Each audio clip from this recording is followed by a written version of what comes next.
tell you how to breathe, do I?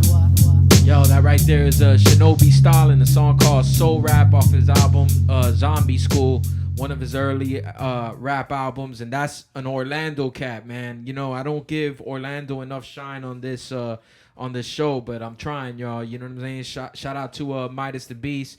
Shout out to Vets of Kin. Shout out to Murdoch. Shout out to everybody out there in Orlando doing their thing. Zarism. Everybody, bro. That's one of my favorite tracks from that particular album from Shinobi Stalin, and he's got a album he released in 2020 that's really dope. So go check that shit out. It's all available on Spotify. Now, Orlando is where pretty much before like I honed a lot of like my MC skills and like being able to like, okay, I'm gonna get into this real battle shit for real. I was going to college out there, came down to Miami, and I'm in business, dog, like business. But then I get here, and I'm like, damn, dog, somebody already wrecking everything, dog, and you were like killing it at that time. There's like 2004 era, like. Mm-hmm. The first time I saw you battle, that I knew you were, I went to Slack Lounge, right? Mm-hmm. And I'm at Slack Lounge. I met up with Lord Gamma and Apocalypse and shit. They're like one of the first two dudes that I met, like doing their thing and rapping on here and shit. So I went out there and Gamma was just like, yo, my brother Apocalypse is gonna battle. So I was kind of like, well, I want to see who's battling first. I want to see what's out there, because like I had literally just come back from Orlando like a year prior and shit. And I was just like, if I'm rolling with y'all, like, there's no point in me joining the battle and then I'm battling y'all. You know, it's just weird. Yeah. Well, at least I felt that way. And so I'm there, and you were kind of co-hosting with Omniscient.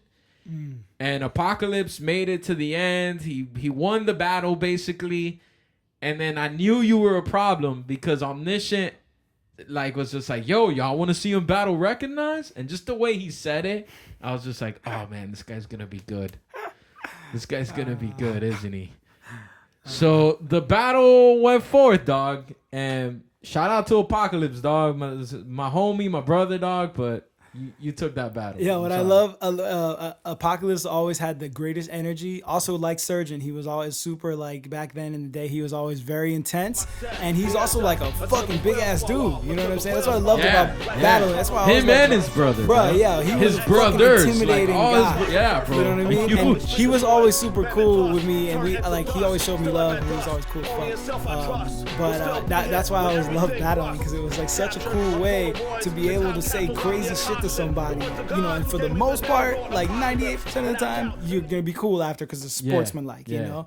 I did get sucker punched in a battle once, but it was by some. Yeah. I was on South Beach. I got a gum spit at me in a battle. Did you? Oof. The dude was super tall. Yeah. So it pissed me off because I'm like, I'm not gonna win this. Like, yeah, I got split. I got me and H. I don't think Rudy Goblin was there. I think it was just me and H, if I'm not mistaken. Rudy might. No, I actually think Rudy was there. We were all out there doing shit on South Beach, and we were at the Club Deuce, you know, the old dive bar out there. And we was out there, and we was kicking it, and we were ciphering right in front and vibing, whatever.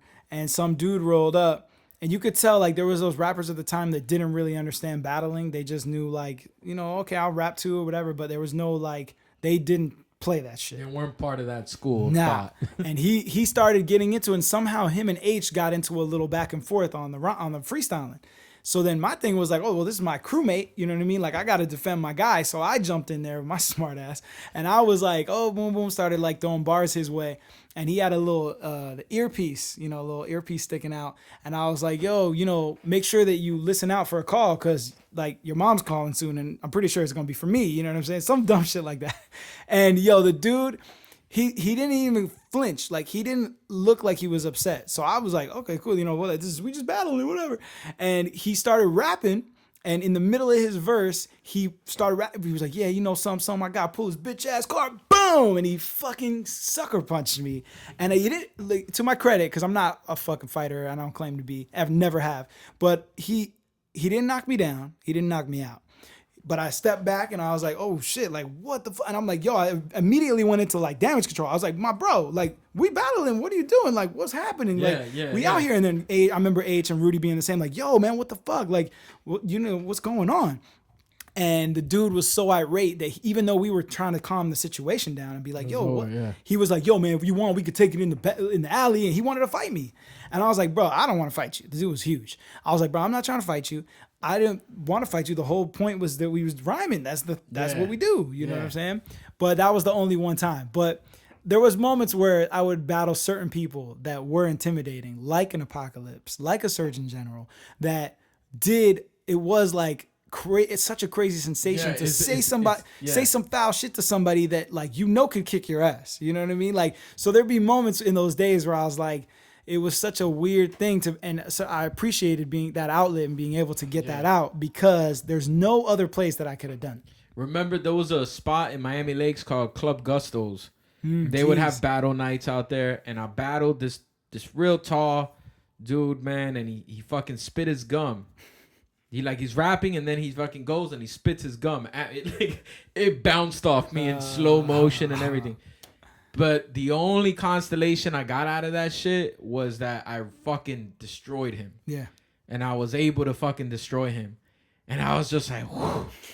Like, you know, because like the host was like, oh, we're going to disqualify him. And I was like, no, don't do that. I don't want the victory because of that. You know what I'm saying? Yeah. It was mad embarrassing, bro. I had like mad people out there in the crowd. Like, you know what I'm saying? It was just fucking weird, bro. But jeez, like, man. The only enjoyment I got was like truly fucking destroying him. Yeah. And he just like, it was perfect in that sense. I went to a battle at Revolution in that era, and like it was actually like after I had already done MTV and I was kind of calming down on the battling shit. But they had Mos Def at Revolution. And it was sold out. It was like 1,200 people deep in that bitch. The pit was full, the middle was full, the top was full. It was all full. And they were doing a pre-show battle. And the DJ was like, yo, I'm gonna get some people, come up, whatever. And you know, EFN, some of the homies I was with were like, yo, man, go up there. And I'm like, nah, man, you know, I'm not trying to do that shit no more. Like, I'm trying to make records, and I'm like, I'm cool with the battle shit. I wasn't really like signing up to battles at that point. And a couple of heads went up there and battled. And it got to the point where the dude who won like a couple times or whatever, they were asking for more people. They're like, yo, we got some extra time to kill still. Like, anybody out in the crowd want to come up and battle the homie? And nobody was coming up from the crowd. They run out of rappers, I guess.